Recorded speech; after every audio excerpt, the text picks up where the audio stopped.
Hi, in this video, I'll show you how to do numbering in groups or just put numbers in groupings. So what does that mean? Let's say, for example, we have a grouping of these categories. We just kind of want to number them or put number or index number in them.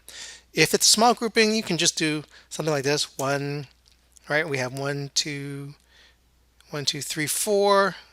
Let's make this fill series. 1, 2, 3, 4 for that. There's 4 for the consumer groups. We'll start one again. 1, 2, 3, 4 for finance, or 5 for finance.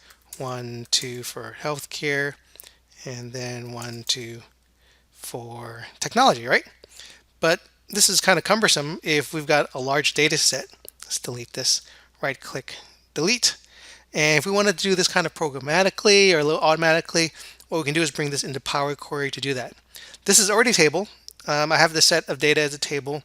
If I didn't have the set as a table, I can go to Insert and turn it into a table. But since it's already a table, all I need to do is go into Data, go into From Table and Range, and Power Query would be brought up. First, I need to group this data. Right click and group, and we'll group that data, and we'll have it grouped by all rows.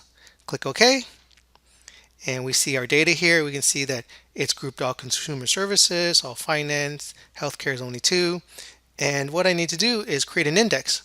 I'm just going to create an index here. Go to Add Column, Add Index Column from 1, and I'm going to copy this formula. Control C to copy and delete that index. Delete that and add a custom column. In this custom column, paste back that index, and instead of having this group rows, which is referring to the previous command, I'm going to delete that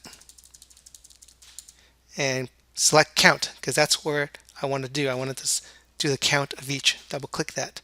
So it's going to look at that consumer category and the count of each of those records that are distinct and count those up.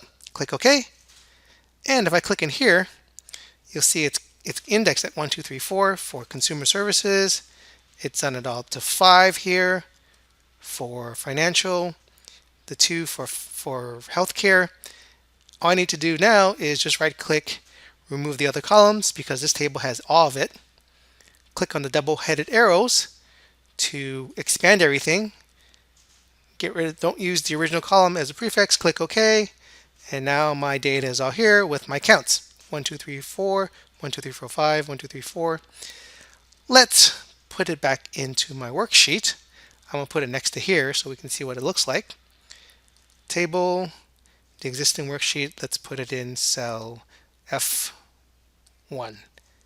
Press enter, click OK, and now we have our counts, previously like we did before. So that's how we can put numbering or numbered counts in our groupings. We have our groupings that we define here as category, and we have our index here that defined it as a count. So I hope that helps. Thanks for watching.